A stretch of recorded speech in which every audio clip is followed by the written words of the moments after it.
we go. Thank you, Madam Speaker and members. AB 385 would require an investment-grade analysis be performed on the high-speed rail project as contracted and reviewed by the state auditor. To protect the people of California with long-term infrastructure project of this magnitude, a statewide high-speed network, the legislature should have complete projections and tracking mechanisms made by independent accounting, financial, and transportation specialists prior to funding. Since no high-speed rail system has ever been built in the U.S., reliable data in terms of construction costs, costs of financing these costs, ridership projections, revenues, and operating costs are really non-existent. Therefore, the strategy, if we build it, they will come, leaves us and our children with undefined risk, potentially in the billions of dollars for subsidies and debt. Per AB 3034, to date, all of the projections have been contracted for and approved by the California High-Speed Rail Authority, who are tasked with the sole mission to build the California High-Speed Rail. This is not really good policy. While the California High-Speed Rail Authority is slated to deliver a financial plan in the fall for a usable segment, the need for an independent third-party investment-grade financial analysis for not only a usable segment, but the entire proposed line must be addressed. This is necessary due to the long-term nature of the project and term limits. This project is very complex with very many moving pieces, and what you are learning and reviewing may be lost with the next assembly group. And we need to leave some kind of tracking mechanism with benchmarks for future legislators and staff so they know what it was we were anticipating when we approved this. As a background, California's Legislative Analyst's Office, Bureau of State Audits, California High-Speed Rail Peer Review Group have all criticized the Rail Authority for its lack of financial plan, poor management, insufficient planning, lax oversight, and reliance on revenue guarantees for private investors. State Treasurer Bill Lockyer told the San Diego Union Tribune last summer that there is no appetite for the project on Wall Street and that the state shouldn't even try to issue the bonds because it would pay such high interest rate on them if it could find any buyers. However, to skirt this issue, you may not be aware that the high-speed rail bond funds will be combined into offerings from multiple state projects and will not be sold separately. Potential bond buyers, nor the people of California, nor the legislature will be able to assess the independent market risk of the project through what would otherwise be the normal course of issuing bonds. So ask yourself, if the Treasurer says there's no appetite to finance the project due to high risk, why would the state sink untold billions into beginning a first segment of the project until we know what our downside could be? Are we really going to stop once we spend $5.5 billion for the first 120 miles from somewhere near Bakersfield to somewhere near Borden? And these bonds will be competing with schools, local transit, public safety, and water needs. We must have an investment-grade analysis performed by an independent entity, such as could be contracted by the State Auditor's Office, due to the authority's questionable gathering of data per their peer review group. For example, ridership estimates were projected as high as 117 million passengers per year. And to put this in perspective, consider that Amtrak, Acela's Express, which serves a larger, denser Washington, D.C., New York, Boston route, speeds at 150 miles per hour, counts just 3 million passengers per year. In fact, the entire Amtrak system, which includes more than 500 destinations and 21,000 miles of track in 46 states, serves only 27 million passengers per year. Your own democratic analysis states it's impossible to know the degree of confidence the legislature should have in the authority's ridership and revenue forecasts. Just last week, Senator Alan Lowenthal in Long Beach, former Senate Transportation Committee chairman and supporter of high-speed rail, proposed a bill to fire the board and convert the body to an executive branch agency due to lack of confidence in the high-speed rail authority. California continues to run deficits of 20 to 25 billion.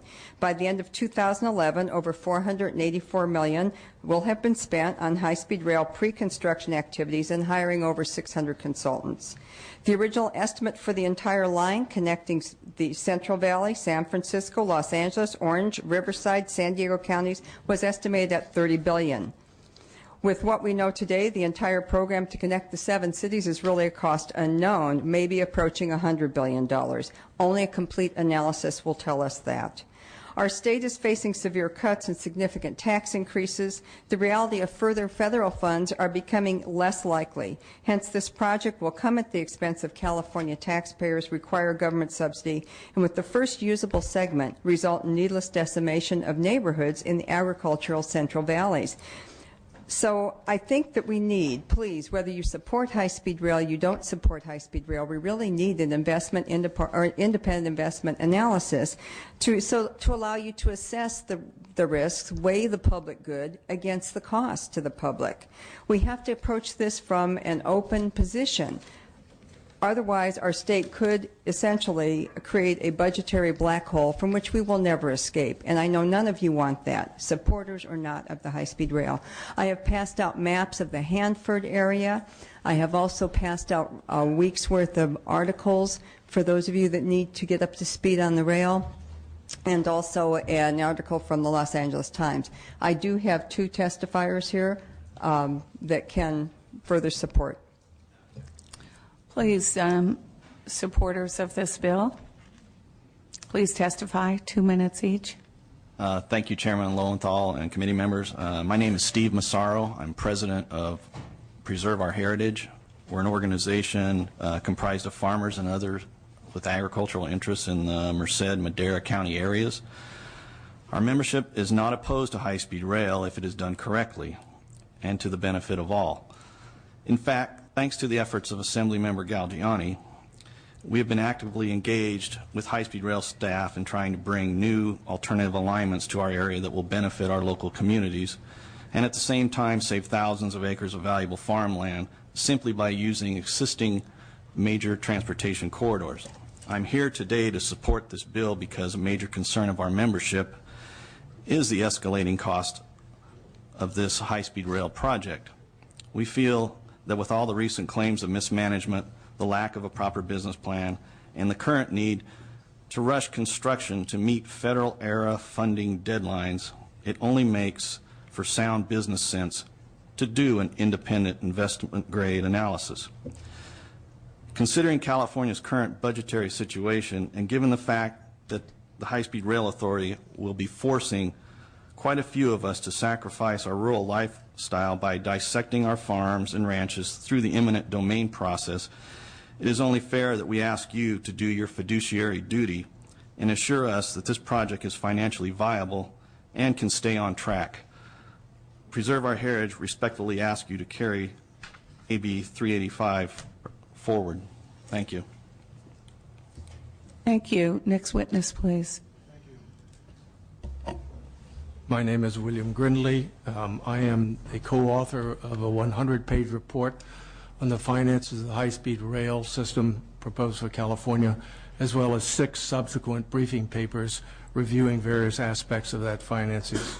Today I have 5 facts I would like to convey to you because after those studies we believe that the system is financially infeasible and therefore a burden, not a benefit, to the people you represent. Fact 1, all high-speed rail systems in the world require subsidy.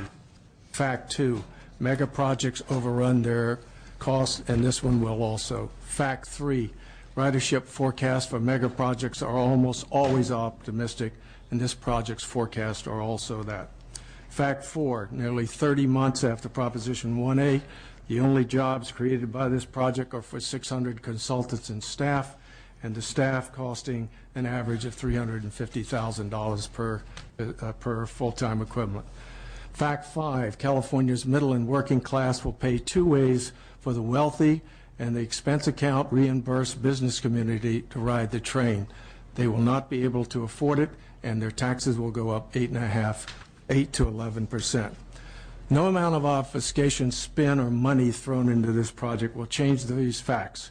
This project cannot meet its financial requirements to not operate without a subsidy.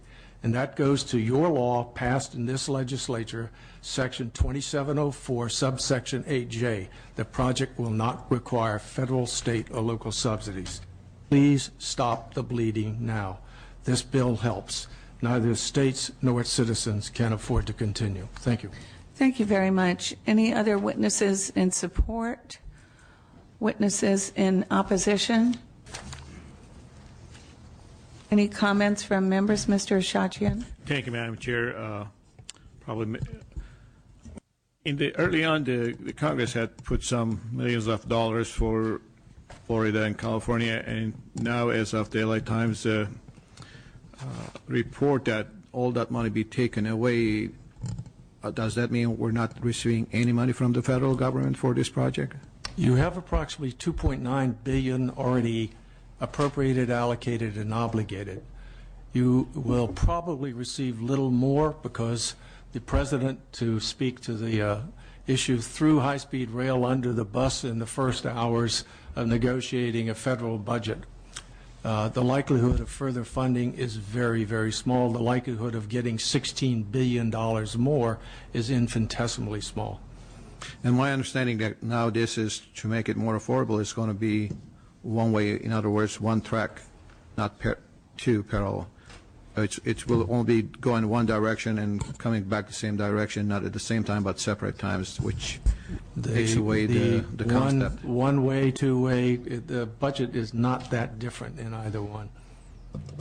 I know that there has been some work to estimate the ridership. Probably today, as gas prices go up, that might be a different number than when the gas prices are much less. What is the recent ridership numbers, if you have any? As Assembly Member Harkey said, the original estimates were over 100 million riders in the 10th operating year. In the 10th operating year of Acela, which runs from Boston, New York, Philadelphia, and Washington, ridership was approximately 3 million. If you scale up the population of California for the year 2030, you should come out with an estimate of 5 million, roughly 4.97. If you look at that and you even say that the High-Speed Rail Authority may do a wonderful job of marketing it, let's double it.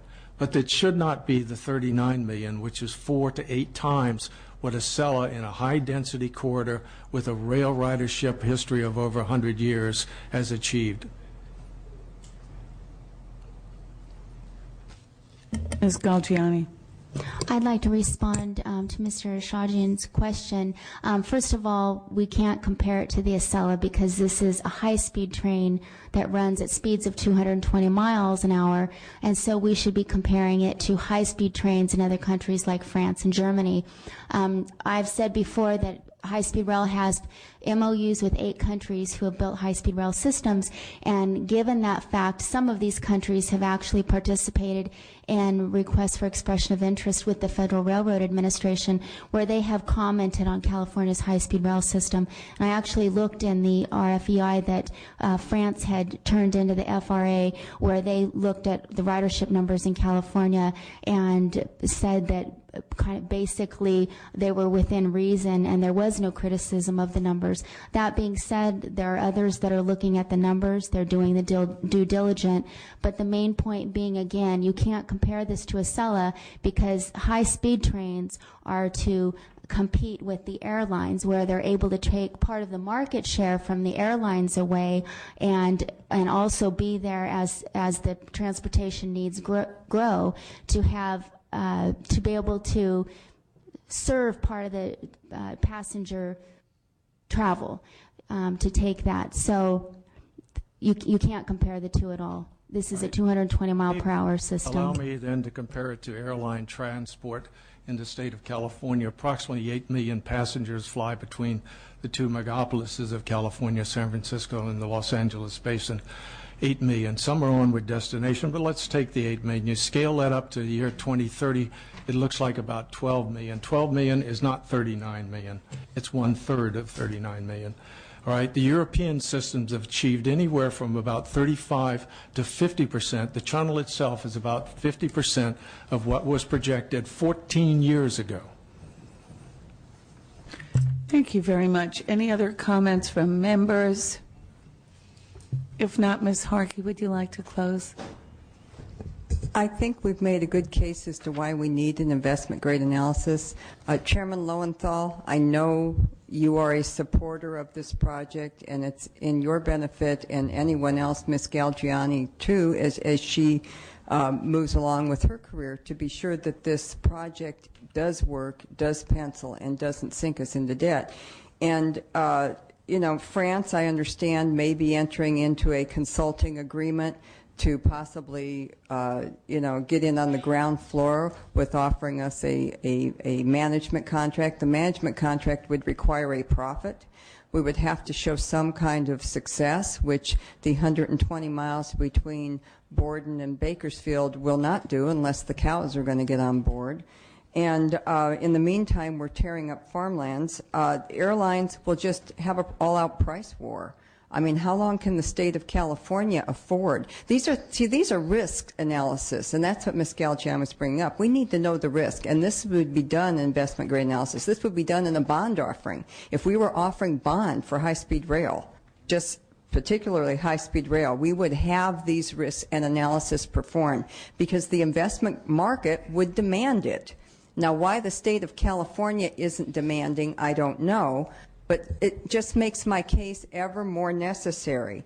I think the MOUs, those would be taken into consideration, and the terms of the contract. There are so many things that you would get on a 5, 10, 15, and 20-year investment grade analysis, of which would have risks, but you'd have a benchmark to go back to see where we are, what we are, and what your priorities in the state are. Because I'm afraid once this train starts rolling down the track, we will not be able to pull the plug. We will be committed.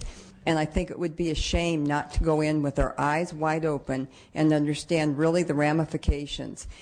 High-speed rail, not high-speed rail, we need to know what our risks are, and I think you owe it to yourselves as well as future legislators and the people of California to find out what the risks are and then make that decision if you think it's worth it. But right now we're flying blind. Thank you very much. Thank you very much, Ms. Harkey. I appreciate your continuing interest, although I'm not able to support your bill today. I really appreciate your continuing concern about oversight.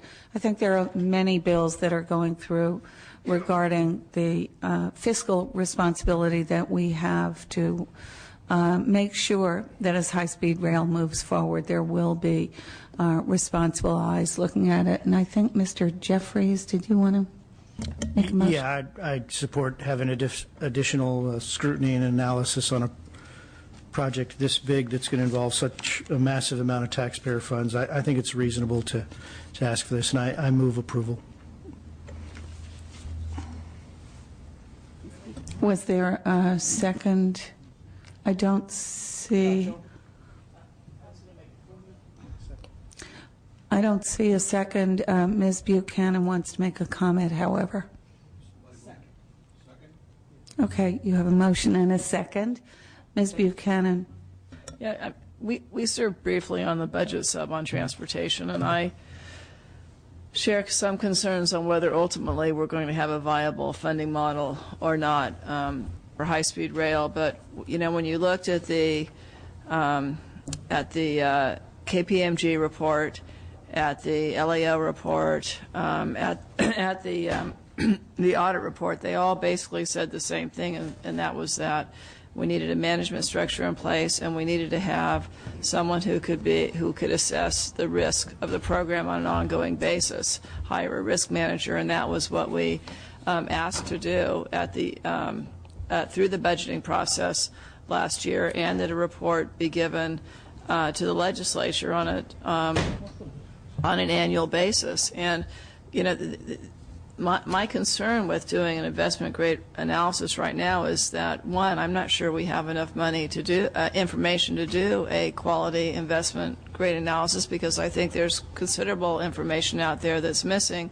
And two, I mean, I would like to believe that the risk analyst that is supposed to be hired in part of the new management team actually can provide that information. Thank you, Ms. Buchanan. We do have a Mr. Miller? I'd second the motion. Yes, we have a motion and a second. Could you call the roll, please? Motions to pass appropriations. Lowenthal? No. Lowenthal, no. Jeffries? Aye. Jeffries, aye. Ashajian?